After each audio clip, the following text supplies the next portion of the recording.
Hello बच्चों, let's see the question. Your question is in which of the following reaction the product is an ether. यानी कि इसमें बोला गया है कि इसमें से कौन सी रिएक्शन होगी जिसमें प्रोडक्ट जो होगा ईथर होगा। ठीक है, तो देखो सबसे पहली रिएक्शन दी गई है C6H6 यानी कि बेंजीन है, इसके साथ हमें रिएक्शन करवानी है CH3COCl की।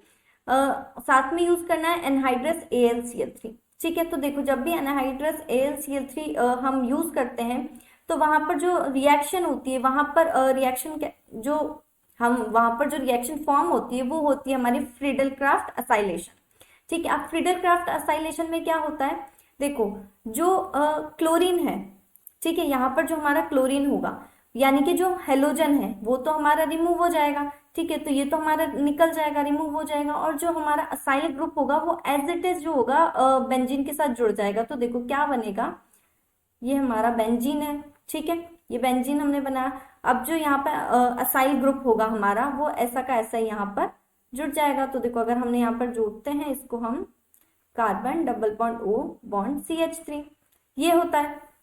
तो इस तरह से आ जाता है। तो क्या ये हमारा ईथर है? तो हमारा ये तो ईथर नहीं है। देखो ईथर में क्या होता है, अगर हम ईथर की बात करें तो देखो ऑक्सीजन इधर आर इधर आर, यानी कि बीच में ऑक्सीजन आना चाहिए, उसके दोनों साइड जो है हमारा जो एल्काइल ग्रुप है या फिर एल्काइल चेन है वो आनी चाहिए। ठीक है, तो ये हमारा इस तरह से अगर फॉर्म होता है तो ये हमारा कहलाता है ईथर। ठीक है, तो यहाँ तो ऐसा कुछ नहीं है, तो हमारा ईथर नहीं है।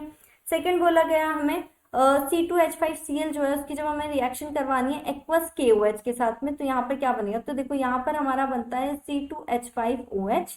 ठीक है, तो ये भी हमारा ईथर नहीं होगा। ठीक है, थर्ड जो बोला गया, देखो अगेन यहाँ पर एनहाइड्रस AlCl3 यूज आ रहा है, तो यानी कि यहाँ पर फ्रीडल क्राफ्ट असाइलेशन होगा। तो जो रिएक्शन होगी, मतलब जो प्रोडक्ट आता है हमारा, वो देखो वो यहाँ पर क्या आएगा, अगर हम बात करें तो देखो क्लोरीन तो हमारा निकल जाएगा। ठीक है, क्योंकि हेलोजन तो हमारा रिमूव हो जाता है, और है ना जो हमारा असाइल ग्रुप होता है वो एज इट इज जो होता है बेंजीन के साथ में जुड़ जाता है। तो अगर यहाँ पे हम देखें, carbon double bond O bond C6H5, तो हमारा इस तरह से जुड़ेगा, तो यहाँ पर भी हमारा ईथर नहीं आ रहा। ठीक है, तो ये भी नहीं होगा, तो यानी कि A, B और C तो हमारा ऑप्शन नहीं होगा। अगर हम D की बात करें तो यहाँ पर देखते हैं C2H5Cl है, इसकी रिएक्शन हमें करवानी है C2H5O Na के साथ में। ठीक है, तो देखो C2H5 जो होगा यहाँ पर पॉजिटिव की तरह बिहेव करेगा, क्लोरीन हमारा नेगेटिव होता ही है तो ये हमारा नेगेटिव की तरह बिहेव करेगा। एंड C2H5O जो है यहाँ पर ये न्यूक्लियोफिलिक नेचर शो करता है, तो यहाँ पर हमारा नेगेटिव की तरह बिहेव करेगा, और जो सोडियम है पॉजिटिव की तरह बिहेव करेगा। अब ये जो है C2H5O ये हमारे बैक से इस पे अटैक करेगा। ठीक है, तो यहाँ पर क्या होगा, ये तो इसके साथ कंबाइन हो जाएगा, क्लोरीन जो होगा यहाँ से निकल जाएगा और यहाँ पे Na के साथ यानी कि सोडियम के साथ में कंबाइन हो जाएगा। तो और यहाँ पर क्या होगा, जब ये निकलेगा, जब ये इस पे अटैक करेगा तो यहाँ पे हमारा कैटायन आ जाएगा। ठीक है, तो देखो यहाँ पर जो प्रोडक्ट बनता है वो क्या बनेगा, C2H5O C2H5 और साथ में NaCl। ठीक है, ये बन रहा है। अब देखो क्या ये हमारा रिजेंबल करता है जो मैंने आपको ईथर बताया था उससे।